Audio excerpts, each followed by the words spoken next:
Сенемін, бірақ... Меңтай әппақ, жұп-жұмыр мойнын сәл солға қарай бұрыңқырап, үнсіз қалды. Бірақ дегенің не? Дедім мен сыбырлай үн қатып. Бірақ... Меңтай аржағын тағы да айтқысы келмегендей, ернін тістеледі де тез босатып жіберді. Қалпына келген томпақ ерін тістегенге запы болғандай, бір діретіп барып, қайта ашылды. Бірақ менің сақинам сынып, сабағым үзіліп қалды ғой. Меңтай тағы да ернін тістеледі. Кейін бетке шіркеу болар. Меңтайдың тамағына жас кеп тығылғанын аңғардым. Жаным онымен қоса қиналып, не істерімді білмей, қабағымды шытып, мен де ернімді тістелей бердім. Бірақ ол лықып келіп қалған көз жасын тез тоқтатып тастады да, сабырмен сөзін аяқтады. Жақсы жардан жан ауыртар сөз естіп отыру азап болар. Жоқ, дедім мен, өз үніме ие бола алмай, қыстыға сөйлеп. Мен сені соғыстан келген күні бірінші рет көрген күйімде қабылдаймын. Сен сол күйіңдесің, сол қалпыңдасың, Меңтай. Сенің ештеңең өзгерген жоқ. Меңтай ақырын ғана басын шайқады. Менің одан сайын дегбірім қашты. Оны қалай жұбатарымды білмей, жаным күйзелді. Сеніп, жан-жағыма қарап, пиджагымның өңірін жұлмаладым. Осының бәріне сол кінәлідей-ақ, бір жола жұлып алардай боп, қайта-қайта түймемді жұлқыладым. Сөзіме сенбесең, өзіме сенесің бе, дедім екі танауым қусырылып. Меңтай бетіме қарап, ақырын ғана басын изеді.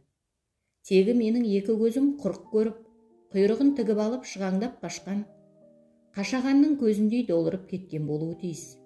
Меңтай тез екі қолым бірдей көтеріп, бетімді сипады. Осы кезде мен алқымын бұғалдырық қысқан асаудай жуаси бастағанымды білдім.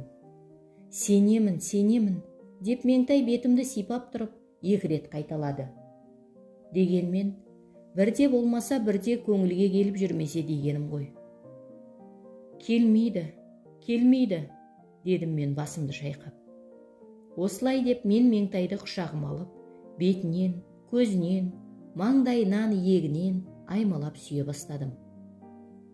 Ол қарсылық білдірмеді. Бар ықыласымен бауырыма кіре түсіп, ақ тамақ қызыл ерін, жұмыр мойнының мен қалаған жерін ерніме тоса, екі көзін шарт жұма, шалқая берді. Біз төбесінде тұрған көктөбе теңселіп кеткендей болды. Ол бізді махаббаттың бесігі болып тербей жөнелген сияқтанды. Осы сәттен бастап мен уақыттың мөлшерін білуден қалдым. Меңтайдың маңында жүрсем, маған шығыстан сарғайып таң атсақ болды. Көзді ашып жұмғанша батыстан түнеріп, төңірекке түн шөге бастайтын тәрізденді. Әншейінде аяғын тайтай басып, жүк жағалаған баладай боп, аспанда күні бойы дөңгелеп жүріп алатын күн енді, гүрсетіп стволдан шыға сала дүрсетіп, көздеген жерге барып жарылатын танктың снарядындай ұшқыр боп кетті. Сол сияқты түнде электр қырықтықпен қырқылған қара қойдың жабағы жүніндей боп, лезде еңсерледі де қалады. Ал мен Меңтайдың қасынан сәл ұзап шықсам бітті, сағат жүрмейді. Күн бедірейіп бір жерден қозғалмайды. Түн шықтырып, туырлықтай тұтасып жатып алады. Еркектің таңын атырып, күнін шығаратын, күндізін көрікті, түнін тәтті ететін, жақында жүрсе жаныңа қанат беріп, алыста жүрсе аңсататын, жұлдызын оңынан туғызып, еңбегін жемісті ететін, сүйген жар екен ғой шіркін, деген осы кезде ой келді маған. Сонымен біз Майраның үйіне кешке қарай бірақ оралдық. Меңтай апамнан ұят болды, мені қайда кетті деп іздеді, деп жеткенше қысылып келді. Майраның шешесі шынында да Меңтайды күтіп отыр екен. Қарағым, қайда жүрсің? Қарның ашып қалды ғой, деді ол, есіктен аттай берген Меңтайды құшағын жая қарсы алып. Содан соң шөп еткізіп маңдайынан сүйді. Сәлеметсіз бе, апа? Дедім мен, кемпір Меңтайдың бетінен сүйіп бола берген кезде. Сәлемет пе, қалқам? Деп ол бұрылып менің бетіме қарады. Кешегі баламысың? Жоғары шық, шырағым. Апа, өзіңіз қалайсыз, тәуірсіз бе? Деді Меңтай. Тәуірмін, қалқам, тәуірмін. Осы дәрігерлердің бір салауаты бар. Үйде қанша ыңқыл-сыңқыл болып ауырып жүрсем де, Құдайдың құдіреті дәрігер алдына барғанда жазыламын да кетемін. Бүгін де сөйттім. Бағана түсте берген дәрісін ішіп, ағыл-тегіл терлеп едім келіп. Енді мүлде жазылып кеттім. Бәле, жақсы болған екен апа, деді Меңтай кемпірді құшақтап. Ойбай-ау, мен өзімнің ауруымды айтып сарнап тұрып алыппын-ау, деді кемпір тез орнынан қозғалып. Сендерге деп әлгінде бір май шайқап қойып едім. Майра келгенше нанға жағып, соны жей тұрыңдар. Майра қазір келеді. Сиыр қайырып келуге кетті. Мейірбан ана, батар күннің соңғы сәулесі, мол төгіліп тұрған төргі бөлме ішіндегі дөңгелек үстелге дастархан жайып, Меңтай екеуміздің алдымызға ас қойды. Осыны аужалғыла тұрыңдар қарақтарым. Мен қазір тез сиыр сауып, ыстық ас жасап беремін. Осыны айтып, Майраның шешесі шығып кетті. Апам сондай ғажап кісі, деді Меңтай. Мен бұл кісіні осында келген күннен бастап өз шешемдей көріп кеттім. Есік қайтадан ашылды. Иә, екі қашық қол ұстасып келдіңдер ме? Деп жүре сөйлеп келе жатқан Майраның үні естілді. Иә, отқа келген кісінің 30 ауыз сөзі бар деуші еді. Сіздің сөзіңіз одан көбірек болды-ау деймін. Бұл Майраның мені таңертең айтқан асығыспын деген сөзіме орай қағытқаны еді. Менің көңіліме келмесін дегендіктен болар. Ол отқа келген қатынның 30 ауыз сөзі бар деген халық мақалын сәл өзгертіп, қатынның дегеннің орнына осылай кісінің деп айтты. Майрау, ол отына және келген кісісіне байланысты шығар, дедім мен күліп. Әрине, менің Меңтайым 30 ауыз сөз айтып бықсытып, бақырға салып ала жөнелетін ауыл үйдің арзан от емес. Бұл алыстағыны күйдіріп, жақындағыны жандыратын, жаманды естен тандыратын, жақсының құмарын қандыратын өзгеше от. Рас, Майрау, өзің ақын болып кетіпсің ғой, дедім мен. Иә, неге ақын болмайын? Арманым орындалып айтқаным келген болса. Осылай екілене сөйлеген Майра шапшаң Меңтайға бұрылды. Иә, ал айт жылдам, тура солай болды ма? Меңтай жымиып, жайлап, қайта-қайта басын изей берді. Майра дөңгелек үстел басында отырған Меңтайға шапшаң еңкейіп, оның екі бетінен кезек шөп еткізіп екі сүйді де, қапсырақ шақтап, орнынан тұрғызды. Ей, тұрсаңшы, жарылып кетпей неғып отырсың деп, ол Меңтайды шыр көбелек айналдырды.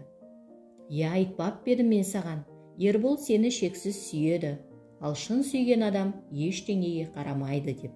Я, айттым ба? Көзін бір ашып, бір жұма түсіп, Меңтай тағы да бас изеді.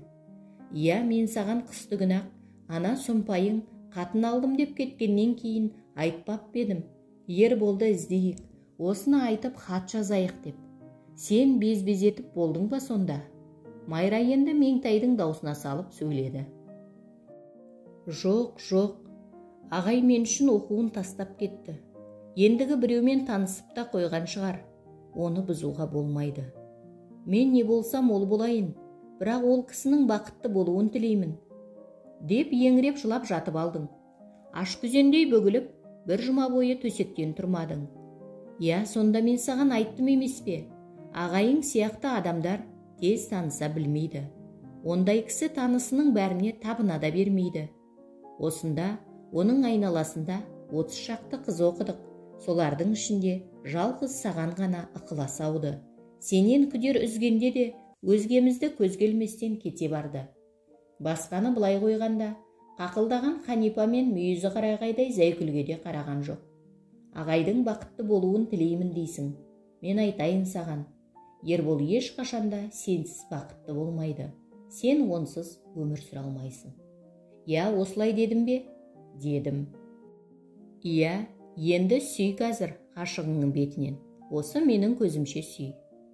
Меңтай күліп, екеуінің қасында түрегеп тұрған маған қарай қолын созды. Мен магнит тартқан бүркеншікті шегедей лып етіп қыздың қасына бардым. Ол мені сүйбекші боп жатыр еді. Жібектей созылған Меңтайдың баяу қимылына шыдамадым білем.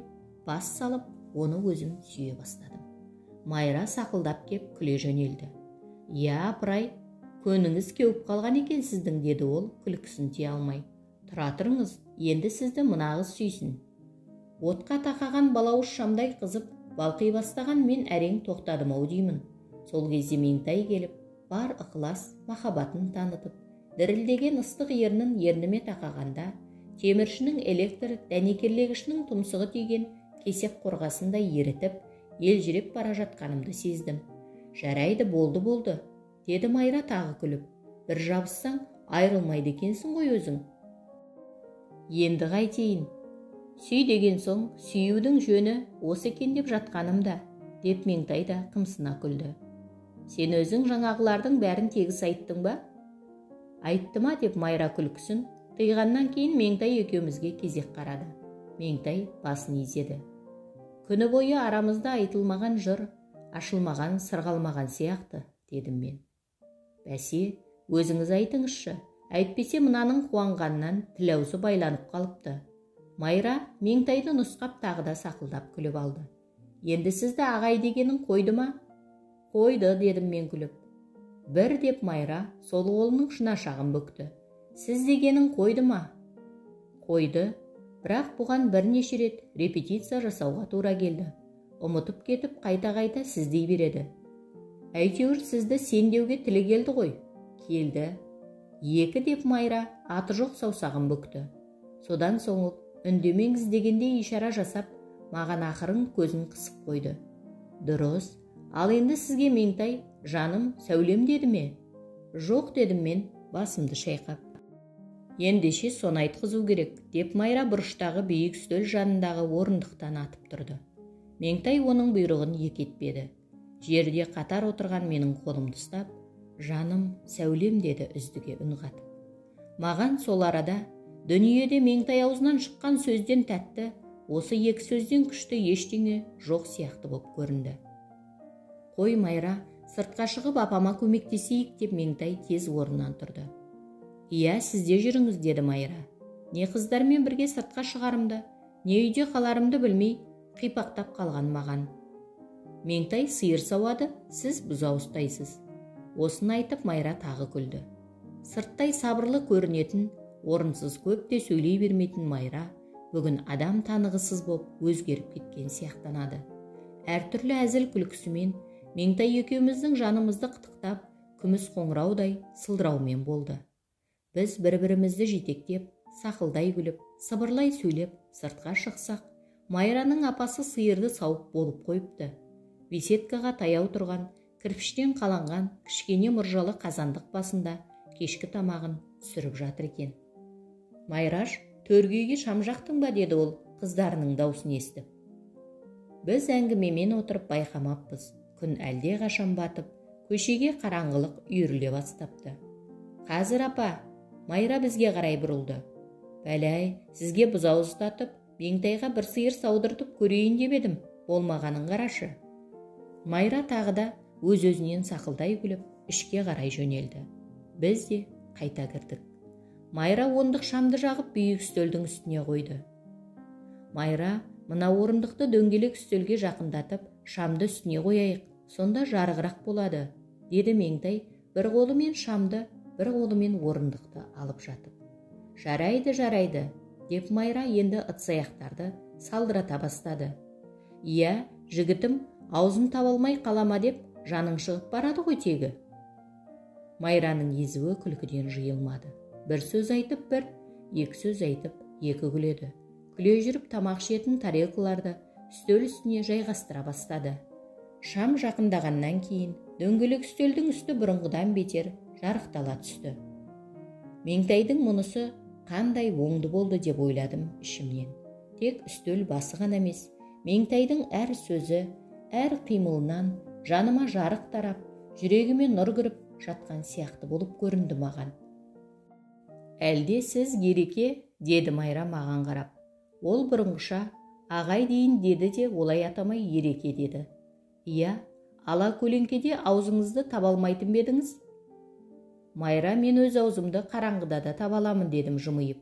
Өзімше тауып айттым деп ойлап, іштей рахаттанып қалдым. Майра бұған сақылдап күлді. Бір толқын күлкісі толастай бергенде екіншісі басталды. Содан кейін жалаңаш білегімен көзінің жасын сүртіп күлкісін түйді. Ай, қайдан білейін, Қараңғыда табатын кісі жарықта адаспаса керек еді. Майраның үсті-үстіне толқындата неге ұзақ күлгенін мен енді ғана аңғардым. Ол менің батылсыздығымды, бостығымды әжуалап тұр екен. Ол Майраның батыл болсаң, Меңтайға баяғыда қолың жететін еді деген екен. Мен оны бірден мойындадым да, «Иә, оның да рас Майра», дедім. Майра тағы күлді. «Әй, Ереке-ай, қандай адал, ақ көңілсіз. Шындықтың шегі шықса, шынжыр торға шырмалғандай боп қалатыныңыз тағы бар ау сіздің. Біздің мына қыздың көкейін тесіп жүргенде осы адалдығыңыз ғой шіркін». Меңтай үндеген жоқ. Тек қасында түргеп тұрған Майраның бір иығынан құшақтап, оның маңдайынан қақ жарған қос бұрымды ұзын шашын қайта-қайта сипалай берді. «Екеуіңе бір тарелка қояйын ба?» деді Майра, иығын құшақтап тұрған Меңтайға мойнын бұрып. Меңтай көзін жыпықтатып басын изеді. «Бір қасық берейін бе?» Меңтай тағы да бас шұлғыды. «Айттым ғой, мынау бүгін тіл жағынан бір жола айырылып қалған» деп. Майра тағы да сықылықтап кеп күлді. Қыз жүрген жер қызықсыз, күлкісіз болмайды ғой. Дегенмен, Майра бүгін бірнеше қыздың күлкісін бір өзі міндетіне алған сияқты болды. Оның үстіне Майраның бұл жағдайы күлгенінен күлімсіреуі көп Меңтаймен ешқашан қарқылдап қатты күлмейтін менің қасымда ерекше білініп тұрды. Алайда Майраның күлкісі адал досқа деген ақ жүректен ақтарылып жатқан асыл қазына екенін біліп, біз де оны іштей қосыла құптауда едік. «Балалар, үстелді жасадыңдар ма?» деп дауыстады осы кезде ыдыс көтеріп, сырттан кіріп келе жатқан Майраның шешесі. «Дайын апа», деп Майра мен Меңтай қосыла жауап қатты. Майраның апасы буы бұрқыраған бір тегене ыстық асты үстел қасына кеп қойды. Өзі соның жанына жайғасты да, қызының қолынан бір-бірлеп тарелка алып, бәрімізге бөліп құя бастады. Абзал ананың қолымен ақ сүтке жасалған кеспе көже, Меңтай екеуміз ақ тілеумен табысқан алғашқы күні аузымызға алған асыл асымыз болды. «Ішіңдер қарақтарым, нанмен қосып ішіңдер» деп шешеміз бәйек болып жатыр. Содан соң маған қарай бұрылды. «Қарағым, сен азаматсың ғой, тауысып іш. Келгенің жақсы болды айналайын. Сенің төбең көрінгеннен бері мына екі баламның ажары кіріп, адам болып қалды». «Иә, ажары ғана емес, мына қызыңыздың кеудесіне жаны кіріп жақсы болып қалды апа», деп Майра өзінен жоғарырақта маған тақау отырған Меңтайды нұсқады. Шешесі басын көтеріп қызына қарады. Меңтай тыныш отыр дегенде ишара жасап, Майраны ақырын жеңінен тартқылады. Бірақ оған Майра тоқталмады. «Меңтай мен мына отырған балаңыз екеуі бір-біріне қыз жібекпен төлегендей ғашық болатын.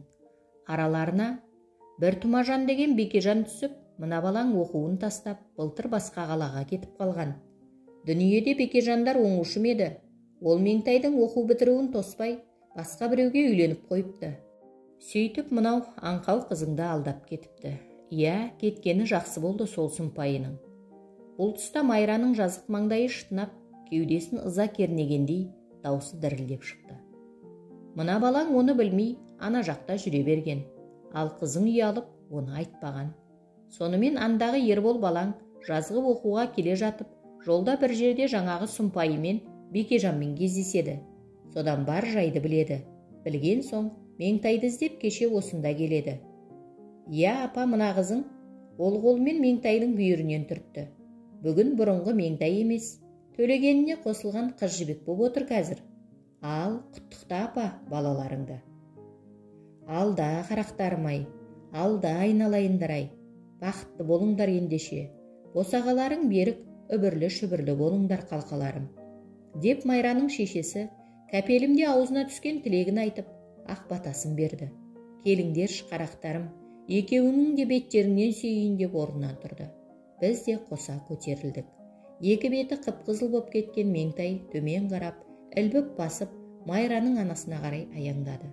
Ана оны айқара құшақтап, бауырына басып, қайта-қайта шашынан иіскеді. Содан соң маңдайынан сүйді де, «Қосағыңмен қосағар ботам» деді. «Айтқаныңыз келсін апа» деген үш сөзді даусы дірілдеп әрең айтты да, Меңтай Майраның анасын тез қайта құшақтап, солқылдап жылап қоя берді. Оған қосылып ана да көзіне жас алды. Меңтай жылағанға мен қоса қиналып, ернімді тістелей бастадым. Ішіміздегі міз бақпаған Майра ғана болды. «Иә, несіне жылайсың? Қуанғаныңа көрінсін», деді ол, құрбысын сыртынан құшақтап, анасының бауырынан ажыратып жатып. Содан соң маған қарап көзін бір қысып қойды. «Қуанған да, қорыққан да бір деген ғой, қайтсын жыламай», деп Майраның шешесі басындағы орамалының ұшымен өз көзінің жасын сүртіп жатып. Бәлкім анасы есіне түскен болар. Ол байғұс тірі болса, өз қолынан ұзатар еді ғой бүгін. Осы сөздерді айтып болған соң ана құшағын жайып маған бұрылды. «Кел, балам». Аналық құшағын кең жайып тұрған ол мейірбан кісі менің де өз шешеме ұқсап кетті.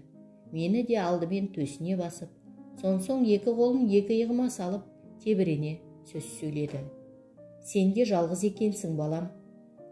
Жалқылығым жадымда екен-ау деп ойладым ішімнен. Жалғыздың жан жолдасы ары мен жары болады.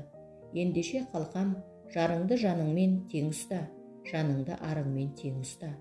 Сен сенімді серік болсаң, меңтайым мейірімді жар бола алады саған. Жерден шыққан жетім қыз алдым деме шырағым. Ақылды қызға ана көп, аяулы жанға ана көп.